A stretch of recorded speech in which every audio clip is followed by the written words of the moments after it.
Greetings, Planeswalkers. Today's deck will be a red and green deck. It's got a wolf/werewolf theme to it. We're starting off revolving it around the Celestus legendary artifact. If it's neither day nor night, it becomes day as the Celestus enters the battlefield. We've got these options of add 1 mana of any color, or switching from either day to night and having the option to gain life and the option to draw a card. If you do, discard a card. So, starting off with our single mana cards. Kessig Wolf Rider, very inexpensive rare. We can start exiling cards in our graveyard and create 3/2 wolf tokens. Pretty good card there. Ascendant Pack Leader, great card for a deck like this. Snarling Wolf, again another cheap wolf to get out, and we can buff him if we want. Vastwood Fortification.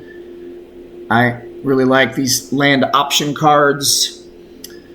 We can put counters on Hungry Ridge Wolf. Ooh, my voice today. +1/+0 has Trample if we have another wolf. These are the 2 mana cards. This is a good card once we get enough wolves out. Dual Strike for some of the instants and sorceries, like Duel for Dominance or Inscription of Abundance.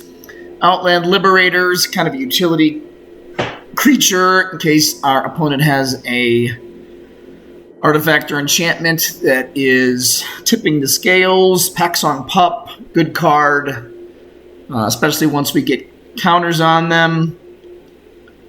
Pestilent Wolf, we have a good blocker here, pretty inexpensive.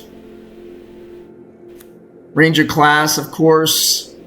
Werewolf Pack Leader. The Kessig Naturalist. This is a great card. Once it turns to night, all of our wolves and werewolves get +1/+1, and we get some extra mana.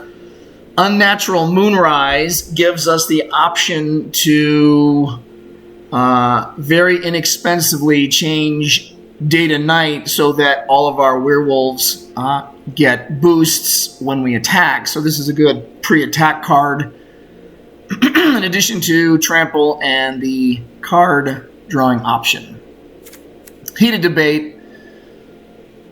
Moonrager's Slash, some of the instants and sorceries we can use. Spellrune Painter, buffable when we cast those instants and sorceries. Another land option card.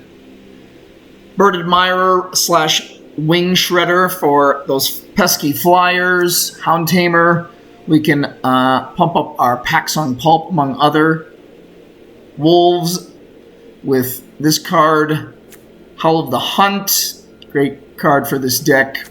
Kalani Ambush, another land option card. Oakshade Stalker, we can surprise with that. Primal Adversary, it's a wolf, and it's a mythic.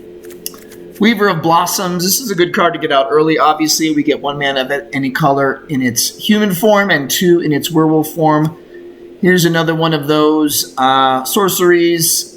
We can limit our opponent's land if we need to, and then Tovolar, Dire Overlord, great card. We're drawing cards again with this card as well. And then the Celestus, like I said, kind of revolves around this. Once we get this out, we've got a lot of options when it comes to day or night in the deck. This is a really good card. Goes very well with the Spellrune Painter. Ballista Watcher gives us some options if we've got pesky 1/1 cards that our opponent won't attack with. Ill-Tempered Loner, this is a really good card as well. Does damage to any opponent. If we buff this guy, we can do a heck of a lot of damage later in the game. Howlback Piper to get some of the bigger creatures that I'll get to later.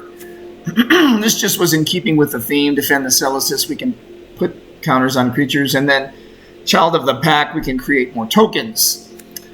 Volatile Arsonist, this is a spectacular card. Definitely deserves its mythic rating. In human form, it's menace and haste.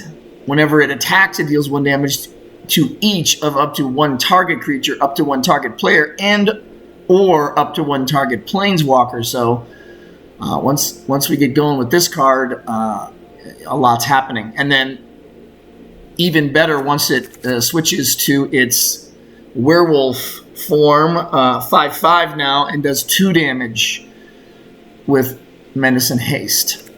Unnatural Growth. This is a game changer when you have big creatures. Avabrook Caretaker. She's a werewolf. She's mythic. She puts counters on. She's hexproof. She's just awesome. And then her werewolf form is spectacular. Torvalar's Huntsmaster. It's an expensive card. It's a rare card, but there's just so many options this card has. It comes out, it creates tokens. When it attacks in werewolf form, we create more tokens. We can spend 4 and just have any creature that is a wolf or werewolf fight an opponent's creature, and it's 7/7. We got mountains, we got forests, we've got some multicolored lands. A few of the more interesting ones, Hall of Oracle. We can add 1 mana of any color, and we can put a counter on a creature as a sorcery if we have cast a sorcery or instant this turn. So, not a super fast deck, but once it gets rolling, it's kind of a steamroller. I mean, the creatures are big, obviously, and with the Celestus out, along with some of the other sorcery and instant cards we have to switch day to night. I mean, any one of these creatures, once it's nightbound, it's basically giving boost to every creature you have out at the time, and we can have a lot of creatures with this deck. So if you have any suggestions, leave a comment. I'd really appreciate it if you hit that like button and that subscribe button. I might post a gameplay of this deck because today is red and green spells for my daily. So stay tuned for that. Anyway, have a good weekend, and this is the Gamesman saying see you later.